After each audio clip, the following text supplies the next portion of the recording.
ఇంట్లో కూర్చుని ఇంగ్లీష్ నేర్చుకోవాలనుకుంటున్నారా? అయితే వెంటనే మా స్పోకెన్ ఇంగ్లీష్ క్లాసెస్‌కి కాల్ చేయండి. నమస్కారం. నేను రమారావి. జీవితం ఒక్కొక్కసారి భలే బోర్‌గా ఉంటుందండి. లోన్‌లీగా ఉంటుంది. ఏమిటో చాలామంది గుంపుంటారు మన చుట్టూతా. కానీ వీళ్ళెవ్వరూ మనతో లేరనిపిస్తుంది. నాకు అవసరమైనప్పుడు ఎవరు నాతో ఉండట్లేదు. నాకు హెల్ప్ చేయట్లేదు. నాకు మంచి మాట చెప్పేవాళ్ళు ఎవరు లేరు. నా ఐడియాతోటి ఏకీభవించట్లేదు ఎవరు. ఇలాంటి భావాలు సాధారణంగా ఆడవాళ్ళందరికీ ఏదో ఒక స్టేజ్‌లో కలుగుతాయండి. జనరల్‌గా ఇది 30, 40 మధ్యలో ఎక్కువ దీన్ని ఫేస్ చేస్తూ ఉంటాం. మనకేదో ఐడియాలజీ ఉంటుంది. ఇంట్లో వాళ్ళు దాన్ని సహకరించరు. ఒకళ్ళు ఏటికి లాగితే ఇంకోళ్ళు కోటికి లాగుతూ ఉంటారు. అందరూ ఉన్నా నేను లోన్లీగా ఉన్నాను. నాకు ఒంటరితనం బాధిస్తుంది అని డిప్రెస్డ్‌గా అయిపోయి అనారోగ్యం పాలైపోతున్న వాళ్ళ శాతం ఈ రోజున చాలా ఎక్కువగా ఉంది. అంటే మనకి సమాజం లేదా అంటే కొంచెం తక్కువే ఉన్నాం కదా మనం. ఇదివరకట్లాగా డజన్లు, అరడజన్లు పిల్లలున్న సమాజం ఏది? అది లేదు. ఒకళ్ళు, ఇద్దరు. మనమే ఒకళ్ళిద్దరుగా ఉంటాము. మన సిబ్లింగ్స్ మనతో పాటు కాకుండా ఏదైనా వేరే చోట ఉన్నారనుకోండి, అప్పుడు ప్రాబ్లమ్‌గా ఉంటుంది. ఇలాంటప్పుడండి మనకే కొన్ని ఒక క్వెషనీర్ ఉండాలి. Basic questions. ఇప్పుడు లోన్లీగా ఉండటానికి మనం ఒంటరిగా ఉండటానికి ఎవరైనా కారణమా? మనమే కారణమా? నెంబర్ 1. అంటే మనమే ఇతరులను మన దగ్గరికి రానివ్వట్లేదా? వాళ్ళు ఏం చెప్పినా ఒప్పుకోవట్లేదా? మనకు నచ్చినట్టుగా లేరు కాబట్టి మనమే వాళ్ళని దూరం పెట్టేస్తున్నామా? అనేది ఆలోచించాలి. ఇప్పుడు చూడండి, నాకు నచ్చినప్పుడు మీరందరూ నా దగ్గర ఉండాలి. నాకు నచ్చకపోతే మీరు మాయమైపోవాలి అంటే ఎట్లా కుదురుతుంది? కుదరదు కదా! అంటే ఇందులో తప్పు మనదే. ఇదొకటి మనం ఆలోచించాలి. అండ్ రెండో విషయం ఏంటంటే, వీళ్ళు నా దగ్గర నుంచి సెపరేట్ అయిపోవటానికి నేను కారణమా? వీళ్ళు కారణమా? లేదా పరిస్థితులు కారణమా? ఇది కూడా ఆలోచించాలి. నేను మరీ సెల్ఫిష్‌గా ఉంటున్నానా? ఇది ఆలోచించాలి. నాకేది నచ్చకపోవటానికి, అన్ని ప్రాబ్లమ్స్‌గా కనిపించటానికి నాకేమైనా లోపల అనారోగ్యం ఉందా? శారీరకమా? మానసికమా? ఈ ప్రశ్నలు 4టికి కనుక మనకు ఆన్సర్‌లు వచ్చాయంటే మనమేం పెద్ద లోన్లీగా ఫీల్ అవ్వమండి. ఇప్పుడు మన కజిన్స్ అనుకుందాం, లేదా సిస్టర్స్, బ్రదర్స్, సిబ్లింగ్స్. జనరల్‌గా సిబ్లింగ్ రైవల్రీ ఎక్కడ స్టార్ట్ అవుతుందండి? చిన్నప్పటి నుంచే మొదలవుతుంది మనకి. అన్నయ్యని బాగా చదివించారు, నన్ను చదివించలేదు. అన్నయ్య బర్త్‌డేలు బాగా చేశారు, నన్ను బాగా చేయలేదు. వాడికి మంచి అవకాశాలు వచ్చినాయి, నాకు రాలేదు. లేదా అక్కకి నచ్చిన పెళ్లి చేశారు, లేదా అక్కయ్యే అనుకుంటుంది నాకేమో అరేంజ్డ్ మ్యారేజ్, చెల్లిదేమో దాన్ని ఇష్టారాజ్యంగా దాన్ని లవ్ మ్యారేజ్ చేశారు, దాని మన్మాని నడుస్తుంది. అమ్మకో నాన్నకో అదంటే ఇష్టం, లేదా వాడంటే ఇష్టం. ఇలాంటి భావాలు ప్రతి ఇంట్లో 2 లేదా 3 పిల్లలున్న ప్రతి ఇంట్లోనూ ఉంటాయండి. లోపల ఎక్కడో ఉంటాయి. మధ్య మధ్యలో మనం చుట్టాల వల్లో, ఫ్రెండ్స్ వల్ల ప్రొవోక్ చేయబడతాం. పక్కన క్లోజ్ సర్కిల్స్‌లో నీకైతే చేయలేదు, మీ అక్కయ్యకైతే చేశారు మీ ఫాదర్ వాళ్ళు, లేదా మీ చెల్లిని బాగా చూశారు, ఇలాంటివి. అక్కయ్యకేమో 21కి, 22కి పెళ్లి చేస్తారు. చెల్లెలు 27, 28, 29, 30 వచ్చినా దాన్ని ఇష్టారాజ్యంగా అది హాయిగా తిరుగుతుంటుంది. ఆ ఊరు ఈ ఊరు వెళ్ళిపోతుంది. అన్నీ చేసేస్తూ ఉంటుంది. ఏది కావాలంటే అది చేస్తుంది. చెల్లెలకి విపరీతమైన స్వతంత్రం ఉంటుంది. అక్కయ్యలకి ఏ స్వతంత్రం ఉండదు. పెద్ద పిల్లలకి విపరీతమైన కంట్రోల్ ఉంటుంది. రెండో వాళ్ళకి ఫ్రీడమ్ ఉంటుంది. ఈ దశల్లో ఫ్రీడమ్ లభిస్తోందని చెల్లెల్ని చూస్తే అక్కయ్యకి మంటగా ఉంటుంది. ఈ చెల్లెళ్ళకి పెళ్ళిళ్ళు అయ్యేసరికల్లా అమ్మా నాన్న పెద్దవాళ్ళు అయిపోతారు. తనకి పెద్దగా కేర్ లభించదు, ఫ్రీడమ్ లభిస్తుంది. కానీ అక్కయ్యకి లభించిన ఎట్మోస్ట్ కేర్ నాకు లభించలేదని చెల్లెలకి బాధగా ఉంటుంది. ఒకటే పాయింట్, ఒక నాణ్యమే. దానికి అదొక పార్శ్వము, ఇదొక పార్శ్వం, అదో వైపు ఇదో వైపు. బ్రదర్స్ అండ్ సిస్టర్స్లో కూడా ఇది వస్తుంది. 2 బ్రదర్స్లోనూ లేదా 2 సిస్టర్స్లో కూడా ఇది వస్తుంది. ఇదొక ప్రాబ్లం అయిందా? అక్కడి నుంచి ఫ్రెండ్స్లో ఒకళ్ళ బాయ్ ఫ్రెండ్స్ని ఒకళ్ళు లాగేసుకునే ప్రక్రియ, ఒకళ్ళ పరిచయాల్ని రెండో వాళ్ళు వాడేసుకునే ప్రక్రియ. ఇది కూడా సిస్టర్స్ బ్రదర్స్లో కూడా జరుగుతుందండి. ఇది అక్కయ్యకి ఎవరైనా ఒక అబ్బాయి నచ్చితే అదే అబ్బాయి చెల్లెలు కూడా నచ్చటం, అక్క చెల్లి ఇద్దరు కలిసి ఒక్క అబ్బాయి కోసమే పోరాడుకోవటం కొద్ది రోజులే జరుగుతాయి. తర్వాత అబ్బాయి వెళ్ళిపోతాడు, అక్క చెల్లి మిగిలిపోతారు. వీళ్ళకి వేరే వేరే పెళ్ళిళ్ళు అయిపోతాయి. ఆ చిన్నప్పుడు జరిగిన ఈ టగ్ ఆఫ్ వార్ని మర్చిపోరు. పెద్ద అయ్యాక వీళ్ళిద్దరికీ స్నేహం కలవదు. లోన్లీనెస్ ఆటోమేటిక్గా వస్తుంది. మనకు ఉన్నదే 2, అందులో మన ఇద్దరం కొట్టుకు చచ్చి ఒంటరిగా ఉండిపోతే ఇప్పుడు ఇందులో ఎవరిది తప్పని మనం అనగలుగుతామండి కదా? ఇలాంటివే కాకుండా అనేక రకాల పిచ్చి చిన్న సింపుల్ సిల్లీ థింగ్స్ తోటి కూడా మనం వ్యక్తుల నుంచి సెపరేట్ అయిపోతాం.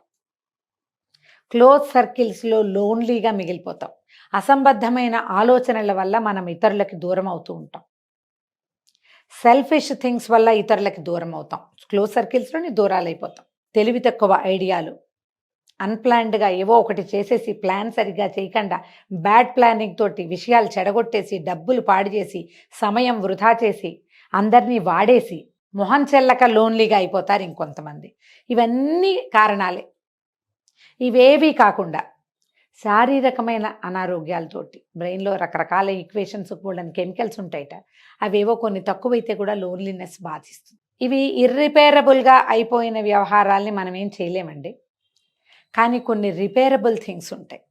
అందులో ప్రధానమైనది మానసిక సమస్యలు. అదే బ్రెయిన్లో ఉన్న కెమికల్స్ లోపాల వల్ల మనకి లోన్లీ ఫీలింగు, సింకింగ్ ఫీలింగు, ఒంటరితనపువి, రకరకాల చిన్న చిన్న పేర్లు పెట్టబడేటువంటి మానసిక జాడ్యాలు, వీటన్నిటిని అడ్రస్ చేసి శుభ్రంగా ఒక మంచి డాక్టర్ దగ్గరికి వెళ్తే మనం సరైపోతాం. అంటే నేను సైకాలజిస్ట్ దగ్గరకో సైక్రియాటిస్ట్ దగ్గరకు వెళ్తే నాకు పిచ్చి అనుకుంటారని మీరు భయపడితే నేను చెప్పలేనండి. అలాంటివి ఏం లేవు. ఈ కాలం అందరూ సైక్రియాటిస్ట్ని సైకాలజిస్ట్ని కన్సల్ట్ చేస్తున్నారు. మీరు ఒక మంచి హోమియో డాక్టర్ని చూసినా మీకు వచ్చిన చిన్న చిన్న మానసికమైన అనారోగ్యాల్ని హ్యాపీగా అడ్రస్ చేయొచ్చు, చక్కగా తగ్గించుకోవచ్చు.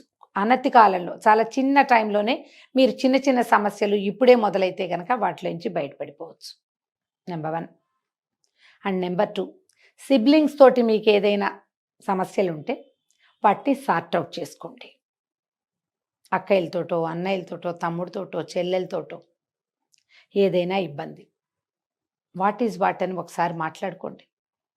ఈ మాటలతోటి తెమలదు. అయినా సరే మళ్ళీ మొదలు పెట్టండి. నువ్వు లేనిదే నేను ఉండలేను, మన ఇద్దరం ఒకే చెట్టుకు పూసిన 2 పువ్వులం, మన ఇద్దరం కలిసి ఉందాం. ఒక రెమ్మకున్న 2 ఆకులు, నువ్వొకటి నేనొకటి, మన ఇద్దరం కలిసి ఉండాలి. పాతవన్నీ వదిలేద్దాం, లెట్ గో చేద్దాం అని ఈ లెట్ గో చేసి అక్కయ్యనో చెల్లెలనో కలిపేసుకోండి. పాతవి మనం మాట్లాడుకోవద్దు, తవ్వుకోవద్దు. హాయిగా ఉందాం, కలిసి ఉందామని హాయిగా కలిసి ఉండండి. సిబ్లింగ్స్ తోటి సరి చేసుకోండి. అక్కడి నుంచి కజిన్స్, క్లోజ్ ఫ్రెండ్స్.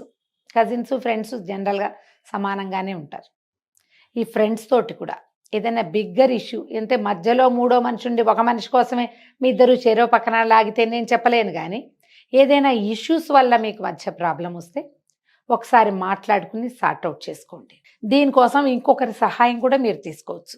అప్పుడు మీరు ఈ లోన్లీనెస్ని, ఈ సింకింగ్ ఫీలింగ్ని, ఈ ఒంటరితనపు భావాలు, నాకెవరు లేరు, నన్నందరూ వదిలేశారు లాంటి భావాల నుంచి బయటకు వచ్చేస్తారు. ఇవి స్టార్టింగ్లో జస్ట్ చిన్నవిగా కనపడతాయండి. ముందుకెళ్లే కొద్దికి అవి మీకు పెద్ద అనారోగ్యాల కింద పరిణమించవచ్చు. సమాధానం లేని జబ్బులుగా మారచ్చు. శారీరక మానసిక అనారోగ్యాలుగా కూడా పరిణమించవచ్చు. చాలా రకాల క్యాన్సర్లకి స్ట్రెస్ ఒక కారణమని ఇవాళ రేపు చదువుతున్నామండి. చాలామంది పెద్ద పెద్ద డాక్టర్లు రాసేటప్పుడు స్ట్రెస్ రిలేటెడ్ ఇష్యూస్ అని రాస్తున్నారు. ఈ స్ట్రెస్లో ప్రధానమైంది లోన్లీనెస్. లోపలిది చెప్పుకోలేకపోవటము, చెప్పుకునేందుకు మనుషులు లేకపోవటము, ఉన్న వాళ్ళని మనమే చెడగొట్టుకోవటము. ఎందుకు చేయాలి? దాన్ని ఎందుకు సరి చేసుకోకూడదు? మనం దానికోసం ఎందుకు ప్రయత్నం చేయకూడదు? మనం డాక్టర్ దగ్గరికి వెళ్ళి ట్రై చేస్తాం. ఏదైనా కొత్త ఊరు వెళ్ళామనుకోండి, 4 రోడ్లు తిరిగి మనకేమేం కావాలి, మనకు కావాల్సిన వస్తువులు ఎక్కడ దొరుకుతాయో ఎక్స్ప్లోర్ చేయమా? చేస్తాం కదా. అలాగే జీవితం కోసం ఇలాంటిది చేయాలి. దీని మీద ఆలోచించండి. మీరు కాదు, మీ తోబుట్టువులో, మీ తోటివారో, మీ కొలీగ్సో, మీ ఫ్రెండ్సో, మీ చుట్టుపక్కల క్లోజ్గా ఉండే కలోనియల్ కజిన్స్ అయినా సరే ఇలాంటి బాధల్లో ఉన్నారు అంటే వాళ్ళని బయటికి లాగడానికి ట్రై చేయండి. ఈ స్ట్రెస్ని గనక మనం గ్రూప్స్లోంచి బయటికి వెళ్ళగొట్టగలిగామా, మనం క్యాన్సర్ ముప్పు నుంచి చాలా మటుకు తప్పించుకోగలుగుతాం. అందరం కలిసి ఉండి మాట్లాడుకుంటూ ఉంటే ఏదైనా అనారోగ్యం వచ్చినా దాన్ని ఈజీగా హ్యాండిల్ చేసేస్తాం. ఒక్కళ్ళుగా చేయలేనిది నలుగురుగా చేయగలుగుతాం. ట్రై చేయండి. మీ ఫ్రెండ్స్లో, మీ క్లోజ్ సర్కిల్స్లో ఇలా బాధపడే వాళ్ళు ఉంటే వాళ్ళని బయటికి లాగటానికి ఒక బృహత్తర కార్యక్రమంలాగా పెట్టుకోండి. దానివల్ల మీకు కలిగే ఆనందం, నేను నోటితో చెప్పేది ఇంత చిన్న విషయం కాదండి, అది చాలా సంతోషం వస్తుంది. మన లైఫ్ స్పానింగ్ కొంచెం పెరుగుతుంది. ఎవరికైనా అంటే ఆ మునిగిపోతున్న వాళ్ళని బయటికి లాగగలిగితే కనుక వాళ్ళతో పాటు మనం కూడా చాలా సంతోషాన్ని అనుభవిస్తాం. ఆ అద్భుతమైన సంతోషాన్ని మీ సొంతం చేసుకునేందుకు ప్రయత్నం చేయండి. స్ట్రెస్‌ని బీట్ చేయటానికి, లోన్లీనెస్ రిలేటెడ్ స్ట్రెస్‌ని తీసిపారేయటానికి మీ వంతు కృషి చేయండి. దీనివల్ల సమాజానికి జరిగే మేలు ఇంత అంతా కాదండి. చాలా అద్భుతమైన సమాజం మన సొంతం అవుతుంది. మనమందరం క్లోజ్‌గా ఉంటే మన పిల్లలు అంటే కజిన్స్ పిల్లలు కూడా క్లోజ్‌గా ఉంటారు. వాళ్ళకు కూడా ఒకళ్ళతో ఒకళ్ళకి మాట్లాడుకునేందుకు అవకాశం లభిస్తుంది. ఇలా ఆలోచించి చూడండి. ఈ వీడియో కనుక మీకు నచ్చినట్లయితే లైక్ చేయండి, షేర్ చేయండి. మరిన్ని ఇంట్రెస్టింగ్ వీడియోల కోసం సుమన్ టీవీకి సబ్స్క్రైబ్ చేసుకోండి.